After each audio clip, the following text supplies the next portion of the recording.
More from the land of the Pennsylvania Dutch. I ended the last video mentioning that I would talk about some of the trails and routes in the Emmaus, Pennsylvania area. Well, I'll mention some of them, but I can't remember the specific names. I'm getting old and I didn't want to Google and look it all up, so I'll just sort of describe the trails and the roads that I ran on. I'm sorry, I'm a really bad tour guide, travel agent.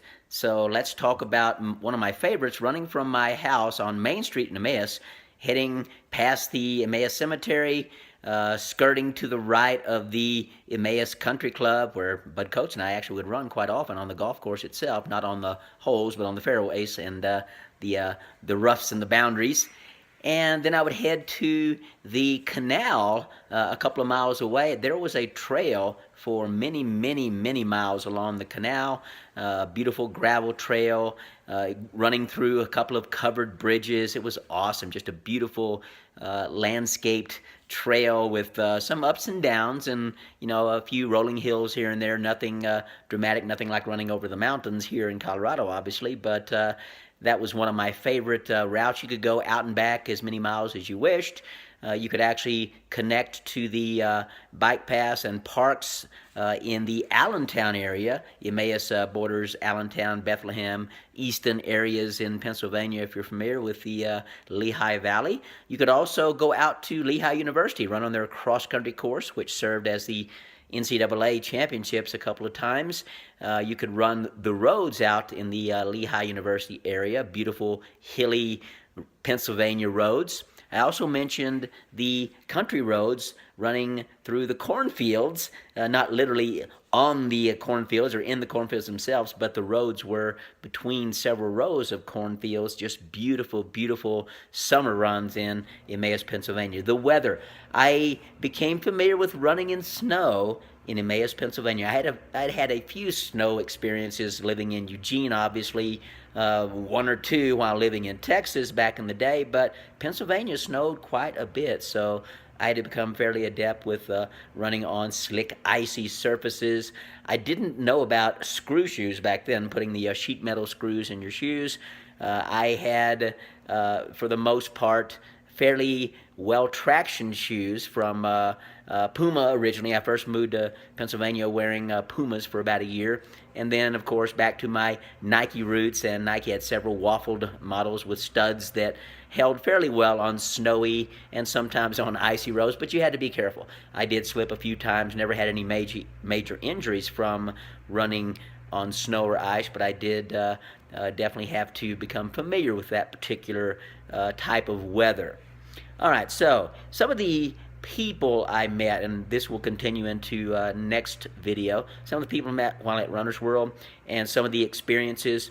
Lee and Karen Barcheski, colleagues at Rodale Press, Michael Pod, working with me at Runner's World, at Bicycling Magazine, and he was also the editor for Prevention Magazine. They had a walking section and column every month, and he was the editor of that. Michael Pod actually had a girlfriend that was a Philadelphia Eagles cheerleader. I just had a message pop up on my phone. I don't know if that'll show up on the video or not. Hopefully not.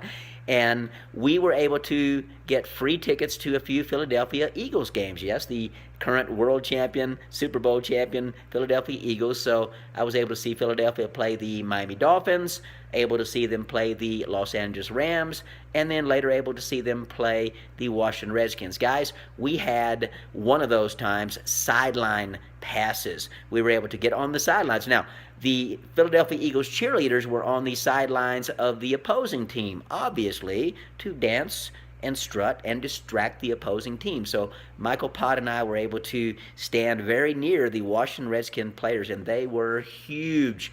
Dennis Williams, who had recently been a Super Bowl winning quarterback with the Washington Redskins, was a massive man. All of the players, of course, you know, at 5'3" and, you know, around 100 pounds, I was smaller than anyone anyway, and Michael wasn't much taller than me, so we were dwarfed by these massive NFL football players, the linemen especially. What do they call the linemen for the Redskins? I can't remember, but they were huge.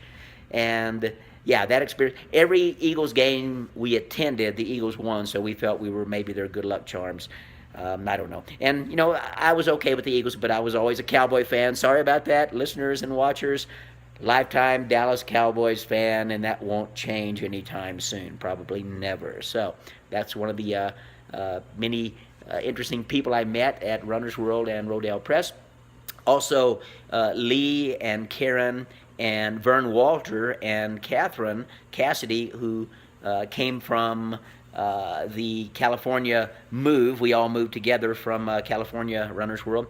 Went to a play once in New York City. Now, I mentioned earlier that I had a running streak going at the time, and for the first 2.5 years of that running streak, I ran not once but twice every single day. So that particular day was interesting because the first day we went to a game in the Meadowlands Arena, watched the New Jersey Nets play someone, I can't remember, NBA game.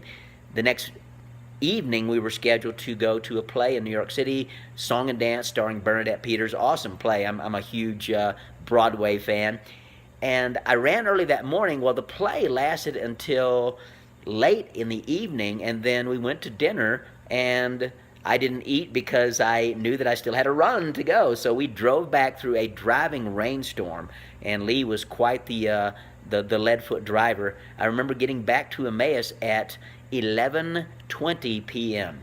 I quickly changed into my running shoes because, remember, I have to get my second run in, and went for a quick 2-mile run before midnight to continue my 2 times per day streak. Yes, obsessive compulsive, I won't deny that, and that 10-year, 39-day running streak is evidence of that. Now, that's a pretty long streak. My friend Sil Pascal blew mine out of the water. He was just under 20 years. Of course, Ron Hill was 52 years, 39 days, I believe, and there are several other Americans, Mark Covert, many Americans that have exceeded 10 years. But that was not bad, and I was definitely very into my running streak. So that'll be enough for today. I'll talk more about some people I met at Runner's World and some amazing athletes I met through my Runner's World co-sponsorship program, the race co-sponsorship program. And that'll close for today. I know, it's a lot shorter today, and that's probably good. Some of you are probably saying, oh, thank goodness this one's a little bit shorter. Cheers until tomorrow.